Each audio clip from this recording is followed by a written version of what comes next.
Hey, I'm John. Welcome to my podcast. You are listening to Thoroughly Unqualified, performing live in the attic, September of 97. This would be on the 18th of 97. The last tape we listened to was right at the beginning of September. So this is a couple of weeks later. Got together. This is titled Meat Puppets Ripoff, and that's what that guitar was. Something Mike had pulled off, a Meat Puppets feel thing, you know. So that was what he had going on there. Now you can see me. I have a really hard time at this point fitting my keyboards in, especially on something like this. It's just kind of kind of a rocker feel. The guitars.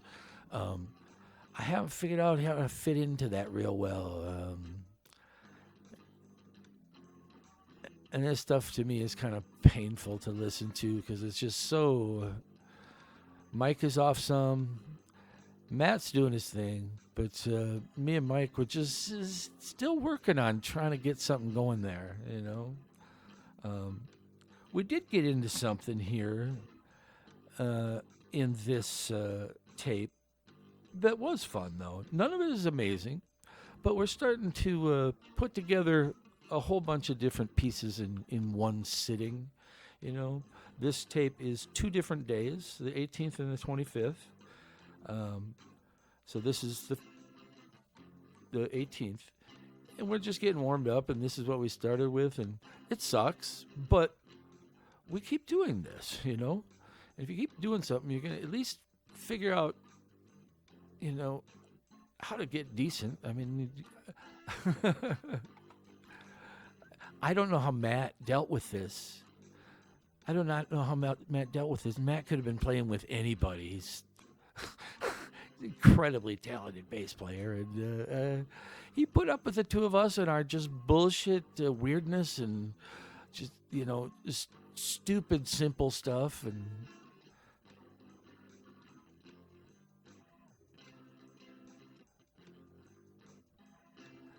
all right, I'm kind of fitting in, but I don't know if I ever felt like my keyboards fit in, you know. My we'll see. But I do know that they did, and there were some really, really good ones later on, finding just the perfect piece to fit in and stuff. But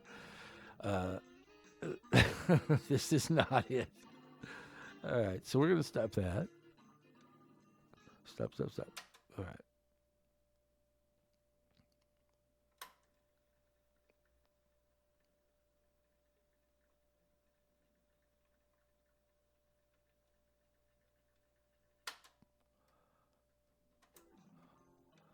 Oh, yeah, we're doing that for a while. Well, we're getting into a groove, I guess, you know. Not a good groove, not a well played groove, not a creatively various groove of any kind. But if it's all you can do to play 2 chords together, you keep trying, you know.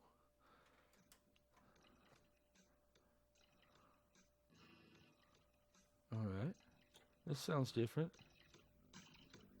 Oh my God. Do you know what that is?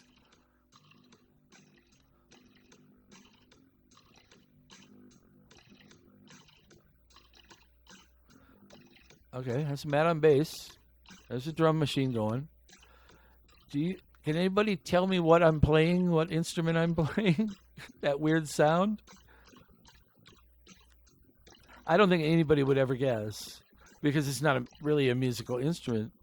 It's a tripper toy from back in my acid days called a Zoob tube. And it's this big long cardboard tube with plastic cups on the end, and there was a spring, a long slinky spring suspended between the 2 plastic cups in the middle of the tube.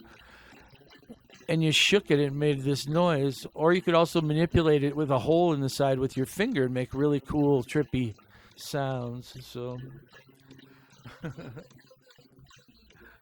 okay. This is Emma the Hillbilly Queen, I guess. That's what it says on the tape.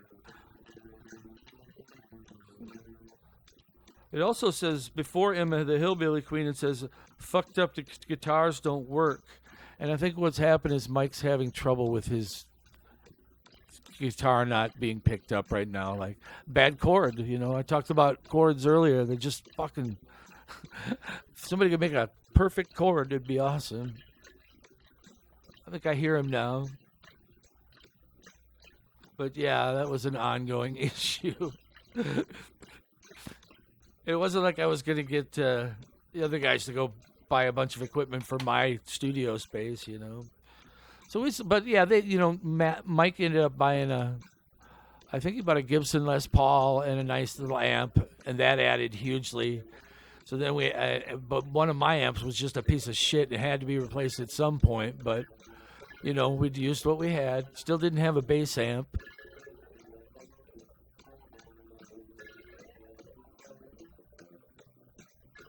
Now, if you listen for Matt. I have the bass cranked, and you can barely hear him because he's playing through a guitar amp shared with some other instrument here. I mean, you can hear him, but yeah, it's not a bass sound. All right. I switched to keyboards from the Zoob tube. I can't believe. I bet there's other songs with the Zoob tube. I remember picking up the Zoob tube now and then just because I got tired of playing keyboards and shit. All right. My keyboard here. All right, let's turn it down. My keyboard here is a little overbearingly loud over the other stuff, I think.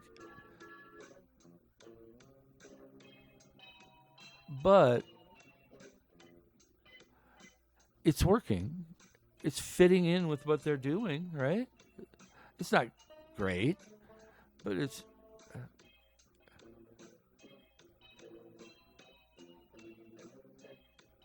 all right. So this is what I wanted you to hear. This is not great, but it's starting to get the feel. Finding something cool.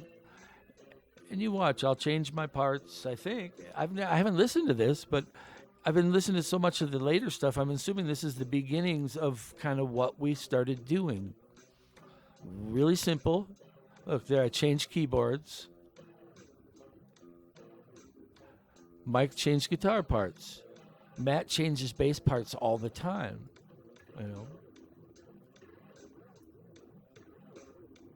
Not good, not well played, but finding a way to make a cool sound And here's the other thing with these effects and stuff. It really is. It's all about temperance. I found these effects, and then I would just go overboard with them. And you'll hear in the recordings times when something is so overused. It's like, oh, John, just fucking stop it with that shit. But you get caught up in something, and yeah, it's only in hindsight that maybe I shouldn't have done that. But it was all live. It all there's no changing it.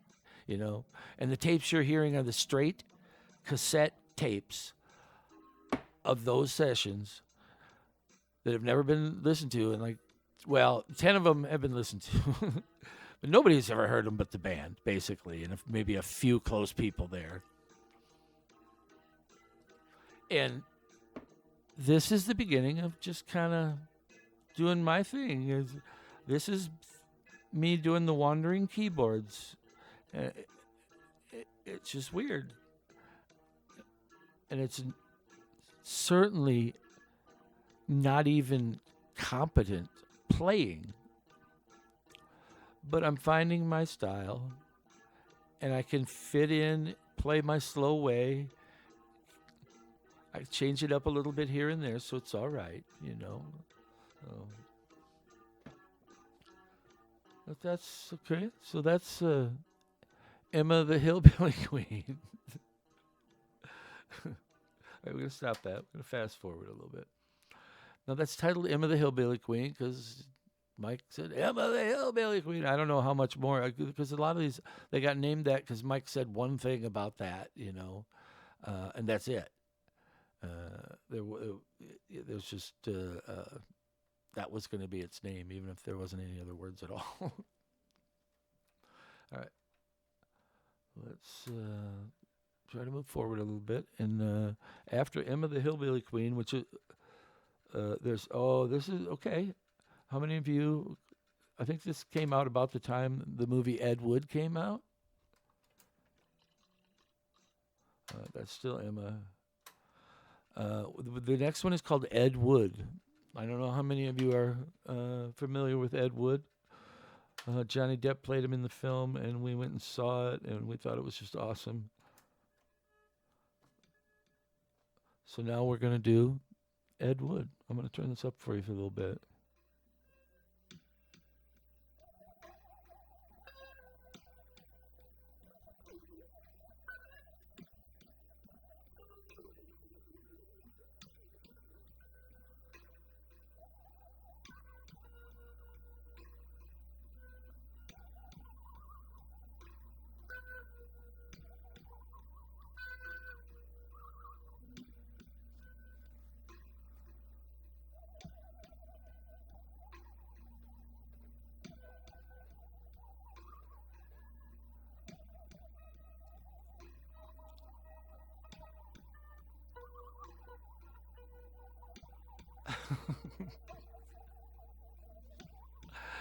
You tell me.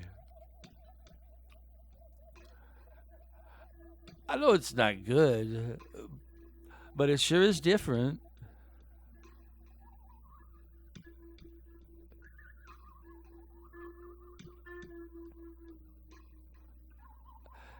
I'm disappointed that you just cannot hear the bass on this. There is a bass back there.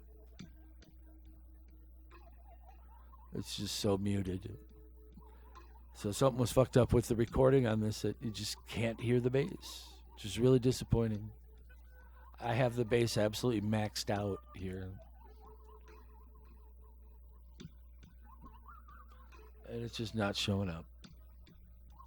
All right, so let's do that. So, talking about building atmospheric sound stuff. I mean, that had that we just I had that whistly wiggly sound, and it sounded like the Ed Wood movie soundtrack theremin stuff. And we're like, well, let's give that a try. So we're gonna move forward a little bit here. Now, I did actually get to create, perform, and record a piece of music with John, who hasn't joined the band yet in our situation here, and a friend of his named Derek, who was a theremin player. And I have I think it's a 26-minute piece that we did in an afternoon that is fucking phenomenal. if you appreciate somebody who can play a theremin, and the theremin, as far as I know, is probably the instrument that everybody in the world thinks is super cool, but nobody can really play it except for a few people. Really play it. And Derek could really play that thing. Holy cow, the recording I have, maybe we'll throw that in way at the end of all this.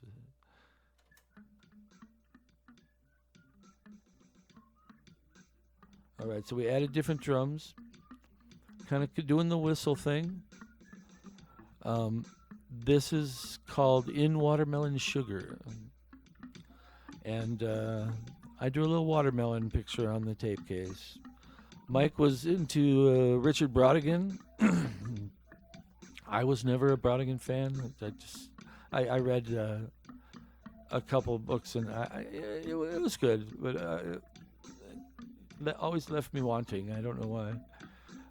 But Mike was into it, and he was doing a song about that particular book, and this is called In Watermelon Sugar.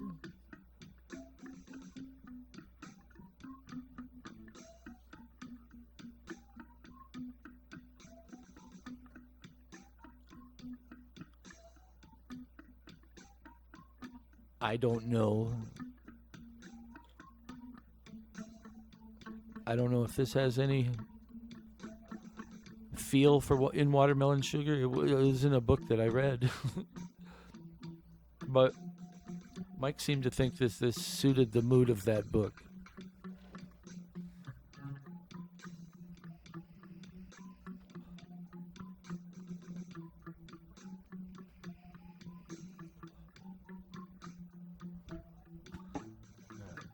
So that's that. And Mike does the thing about some of these pieces, and I can't say pieces because they're not songs and they're not even instrumental melody things, though that much. Uh, um, we're starting to just sit down and not. They may not be good. They may not be polished. They may not be uh, anything to write home about. But we sat down on this tape, and I read it, and there are one, two, three, four, six, probably six full pieces on here. None of them are any. Well, you'll get to determine, but they're getting interesting. I mean, I pulled out the Zoom tube again. I I dread the Zoom tube. I think it sounds so horrible, but I'm like, well, it was there, and I grabbed it for some goddamn reason. I used that fucking thing. It's dumb, and I don't think it ever sounded good.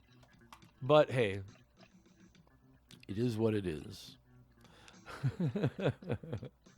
But we're making these things, and then they start lining up, and we come back the next week, and there's another stack of them, and at some point they start becoming not just weirdly quirky, because they are. I mean, they're weird as fuck and poorly played, and but they start becoming less poorly played, and there's still going to be some really weird, quirky, whatever stuff, but there's also some pretty amazing things coming out too of a story that's pretty super awesome, or just so weird and cool. You just like, where the fuck did it come from? So we'll see. But we're making our way there, All right, so, uh-oh.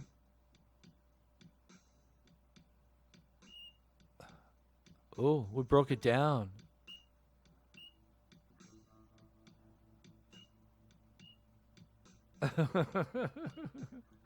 All right, that's enough of that.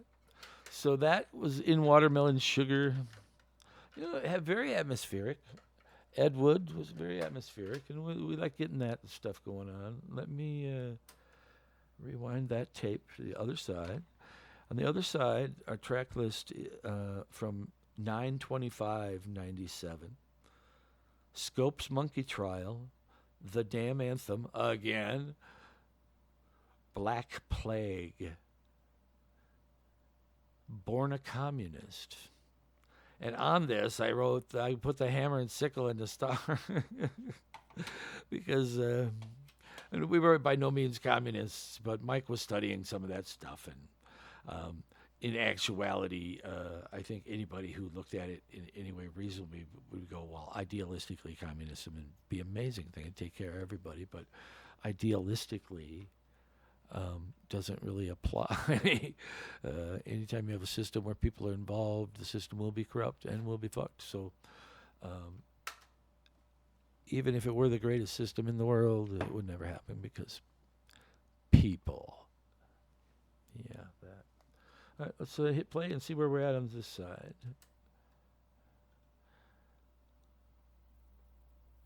I don't know. I don't remember Scope's Monkey Trial. I think this starts out hot.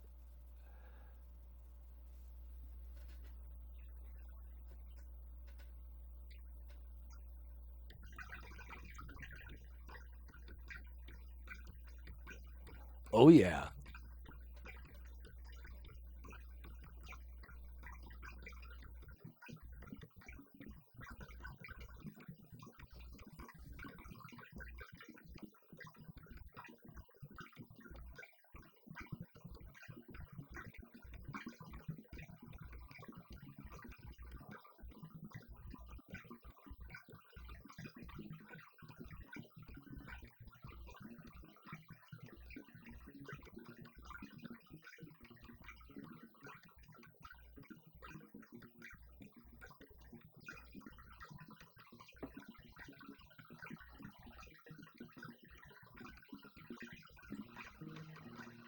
All right. That is the beginning of Scope's Monkey Trial.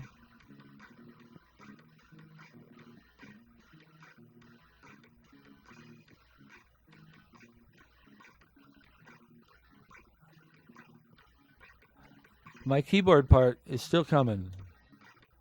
I have to join them at some point here.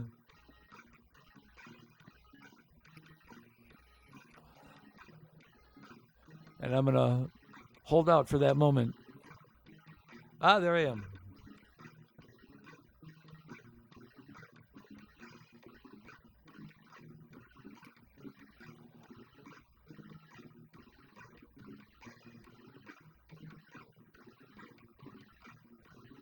All right. So, hasn't taken me long to fit in. At least a little bit, you know. Still clunky, still awkward.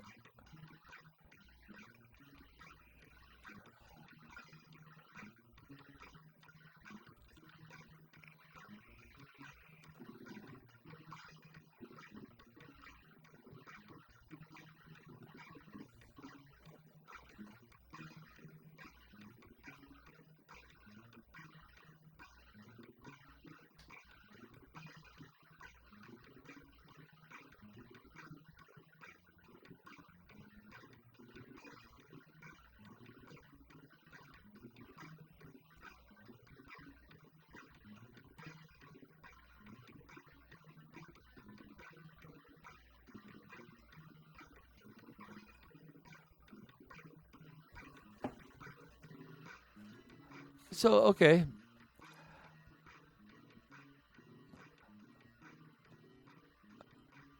We're all playing together. We are all playing together. Oh, listen to Mike. He's that wah wah pedal. And that was the other thing too, is we always had such a weird mix of sounds.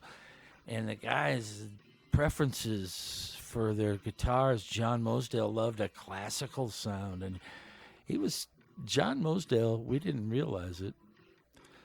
Was he passed away from COVID, and I didn't find that out until Mike and I started digitizing those first 10 tapes, and I decided to contact everybody to get them copies of it, and found out that our other main member of the Snout, Mr. John Mosdale, an amazing man, passed away from COVID. So that was a huge letdown. That was, and I'm talking about him. He hasn't even joined the band yet, but he was huge. John came in quiet, unassuming, just such a nice guy. Sat down and just blew us away with how he could play. I mean, he went on before he passed away from COVID to be a very, very good that gypsy jazz, gypsy swing, whatever kind of music, guitar playing, like real serious guitar playing. And you'll hear it when he comes in, because he didn't tell us that he was any good. He and I met and just asked him if he said he played a little. I was like, oh, I said, we're really no good, but you should come and hang out. And he'll be showing up very soon. And he, especially combined with Matt and their abilities, carried us at times. And Mike and I had to just keep doing this, and try to get somewhere near those guys' ability level. But boy, John was something else. And he's going to be missed. Pretty much all, later on, if there was a nice guitar melody in one of our really good songs, it was John's melody. You know, he just found parts so well.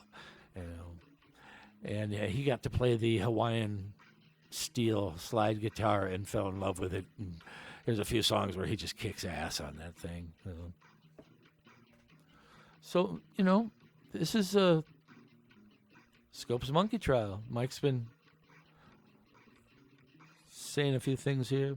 Yeah, you guys know Scope's Monkey Trial. I don't have to explain that. But yeah. Uh oh. Uh oh. No. Anthem.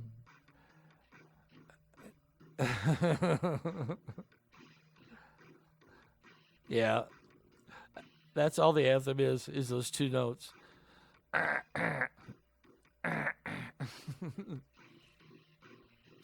uh so yeah, that's the anthem. Scopes of Monkey Trial. I think we've got something called Black Plague coming up. I'm gonna buzz forward to that. And Black Plague is long and slow, but it really does capture a feeling, a mood. Let's see. Oh, we're still on Scopes Monkey Trial. Or listen, okay, keyboards have changed a little. I seem to be plunking away on the beat, so that's cool. All right, let's keep her moving. Yeah, we want to get to Black Plague, and I like Black Plague. I've been listening to it. I it's not well played, but I just love that we went for a feeling and kind of found it. Well, yeah. Let's see. Well, finishing up that one there, I think. I'm gonna let this go a ways into this so we can get into the when we're playing this a little better because it starts out pretty rough, I think. Let's see. That's not it. Let's see what I can find. And there's probably other stuff between these things that were written on the tapes. I just wrote stuff on the tapes to just give me a reminder of what was where, kind of, you know. Okay, there's that feel.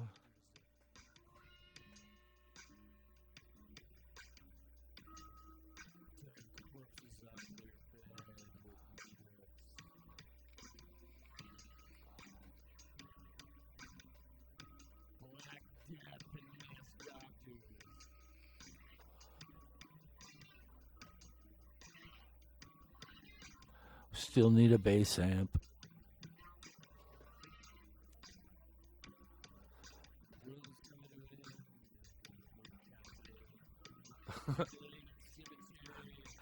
Okay, so they're taking corpses off of beds with meat hooks and copulating in cemeteries. So Mike is probably reading Black Egg history in school. I don't, or Black Plague. I don't know, but I think we got a pretty diseased feel kind of to this thing, just kind of down and dirty, slow, and Mike's guitar. I mean, and certainly not played well. My keyboards certainly not played well. Nothing creative, nothing all that. But finding a mood and going with that mood, you know, that's yeah. Listen for a minute.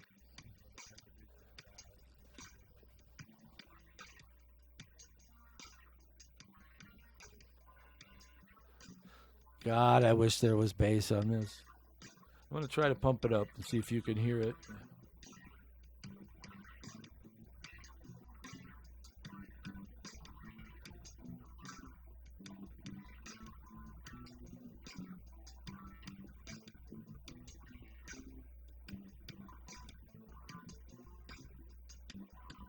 Yeah, you can hear it.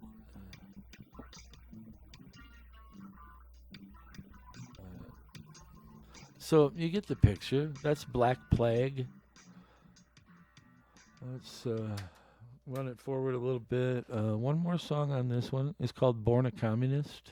I think it's a really another long, super slow one. So I'm going to try to kick ourselves well into it so we're actually moving the song by the time you and I start listening. Um, all of these start out with nothing, you know, and just figure themselves out. Nope, gotta keep moving. It's not about excellence in playing here. It's about we're creating these things every time we get together, and we're like, oh yeah, we're gonna do a number of these things. We've got this much time, and we'll see what happens with them, And everything was dictated, I think, by the drum beat. It would, and then whatever how the instruments were playing around that drum beat, it would just set a mood or a tone for that song, whether it was going to be country western, whether it was going to be bluesy or weirdly jazzy or happy talk show music or over the top nasty industrial weirdness, or it did not matter. The beat dictated, and then we figured out what was going to be because of that beat, and then just took it where we wanted to go and had some fun. Let's see where we're at here. If we can get into Born a Communist.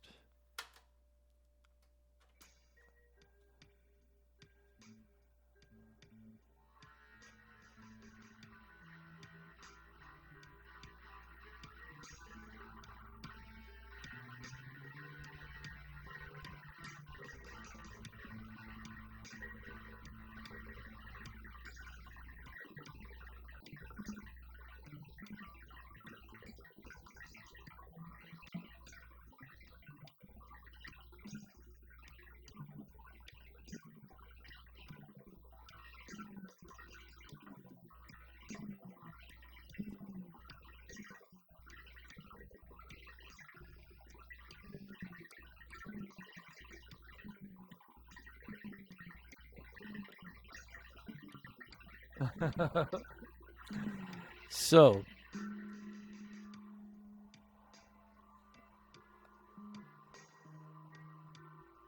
that is pretty trippy, dippy, slow, weird stuff.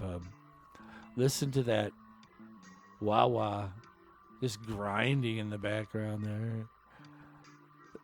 My keyboards are not good. Matt, if you can hear the bass, Matt doing some weird plucking thing.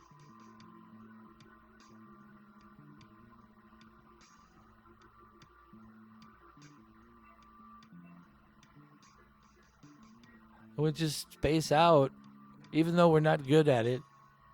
Just fucking do this thing forever. I know this is a super long one, and yeah, it's not good, but it is. It is a thing. We're finding our way without a map, and nobody is teaching me and Mike how to play. You heard us in the beginning, and we're just figuring this out. And think about that original stuff we tried to do, and now we're here. Okay, this is September. This is September. We started it wasn't even a year before this. It had to be late November or into December of 96, and now it's September of 97. So maybe 10 months, 10 months. It's coming together. This is real weird. It's inaccessible, but we're finding something, a feeling. I don't know. But I'm going to let this play out. I've run over time a little bit. And this, I think, has been episode 8 of The Snout. We were a band. My name's John Dundas, and I appreciate you listening. If you were downloading this on whatever it was, something Buzzcock, BuzzFeed, whatever, Buzzsprout, I think, I put it up there. If I got some people to download it, I might have paid the money to continue to put it up there. But after 3 episodes, I'd used up my memory, and they wanted $12.99 a month, and only one person was downloading it. So you can find it on YouTube. Just search The Snout. It'll come up. All right, take it easy, guys.